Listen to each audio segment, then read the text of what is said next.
తిమ్మంపల్లిలో high tension కొనసాగుతోంది. తాడిపత్రికి వెళ్లేందుకు ప్రయత్నించిన పెద్దారెడ్డిని తిమ్మంపల్లిలో హౌస్ అరెస్ట్ చేశారు.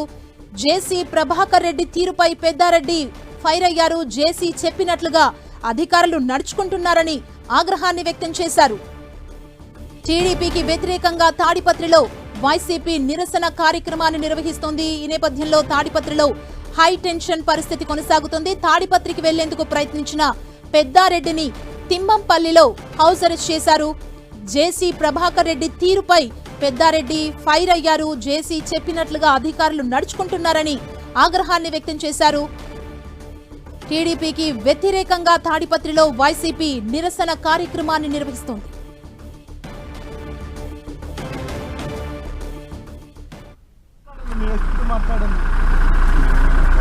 అదేం కాదు, మీరు మాట్లాడండి.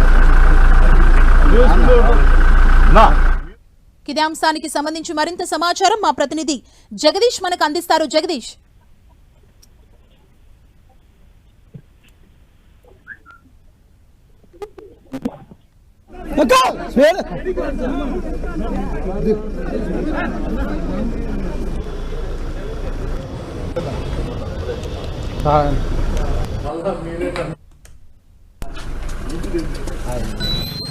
మరింత సమాచారం మా ప్రతినిధి జగదీష్ అందిస్తారు. జగదీష్, హరీష్, అనంతపురం జిల్లా తాడిపత్రిలో ఉద్రిక్త పరిస్థితి కొనసాగుతుంది. ఈ రోజు వైసీపీ తలపెట్టిన చంద్రబాబు రీకాల్ మేనిఫెస్టో కార్యక్రమం నేపథ్యంలో అటు పోలీసులు భారీగా మోహరించారు. అది టీడీపీ కూడా ఖచ్చితంగా మాజీ ఎమ్మెల్యే పెద్దారెడ్డి తాడిపత్రిలోకి అడుగు పెట్టినమంటూ కూడా మున్సిపల్ చైర్మన్ జేసీ ప్రభాకర్ చెప్పిన నేపథ్యంలో ఈ కార్యక్రమానికి జిల్లా అధ్యక్షుడు అనంతపురంతో పాటు పార్లమెంటు సభ్యులు నారాయణ రెడ్డి కూడా ఆధ్వర్యంలో వైసీపీ నాయకుల కార్యక్రమంలో భారీ స్థాయిలో హాజరయ్యారు. ఈ నేపథ్యంలోనే తిమ్మంపల్లి ఎల్లూరు మండలం తిమ్మంపల్లి నుంచి మాజీ ఎమ్మెల్యే పెద్దారెడ్డి తాడిపత్రికి వస్తున్న నేపథ్యంలో పోలీసులు అడ్డుకునేదని అవసరం చేశారు. మీరు ఖచ్చితంగా తాడిపత్రికి వెళ్ళడానికి అనుమతి లేదు, మీకు ఖచ్చితంగా మీ ప్రోగ్రాం పెట్టుకోవచ్చు, మీ అధ్యక్షులంతా వచ్చారు, ప్రోగ్రాం సక్సెస్ అవుతుంది, మీకు మాత్రం అనుమతి లేదంటూ మీరు అక్కడ వెళ్తే శాంతి భద్రతలు చేయజారిపోయే అవకాశాలు ఉన్నాయని కూడా పోలీసులు అతన్ని నోటీస్ ఇచ్చి అతని తిమ్మంపల్లి అనే అవసరం చేశారు. ఎప్పుడో పెద్దారెడ్డి మీడియాతో మాట్లాడుతూ అసలు ఒక మున్సిపల్ చైర్మన్ చెప్తే పోలీసు వ్యవస్థ మొత్తం అతను కద్దు చుట్టులో ఉన్నట్టు కూడా పోలీసులపై ప్రధాన స్థాయిలో. Okay, thank you Jagadish. ఎప్పుడు జేసీ ప్రభాకర్ రెడ్డి నేను అడ్డుకుంటా అని చెప్పినప్పుడల్లా పోలీసులు అడ్డుకుంటారు తప్ప జేసీ అనుచరులు కానీ జేసీ కానీ ఎవరు కూడా ఒక్క రోజు కూడా అడ్డుకుంటే ప్రయత్నం కూడా చేయడంలే. అతను ఏం చెప్తాడంటే పొద్దున్నే మెసేజ్ పెడతారు, కార్యకర్తలు అందరూ ఇంటికాడికి రావాలా, బ్రేక్ఫాస్ట్ పెడతాండాము అని.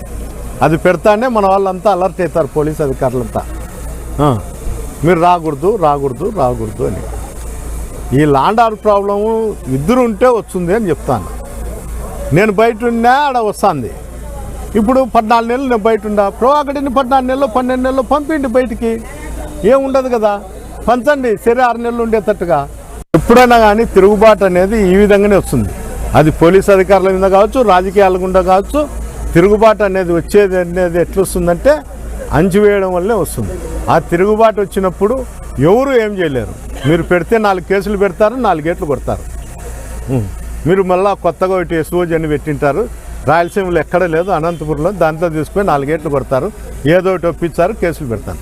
ఈ కేసులకు దీనిలకు ఎవరు భయపడే వాళ్ళు లేరు. అందరూ కూడా గట్టి భద్రంతోనే మా కార్యకర్తల నాయకులు ఉన్నారు. ఏదో రోజు ఫేస్ చేయాల్సింది తప్పదు. ఇంత అణచివేత ధోరణి ఎవరు కూడా సహించరు.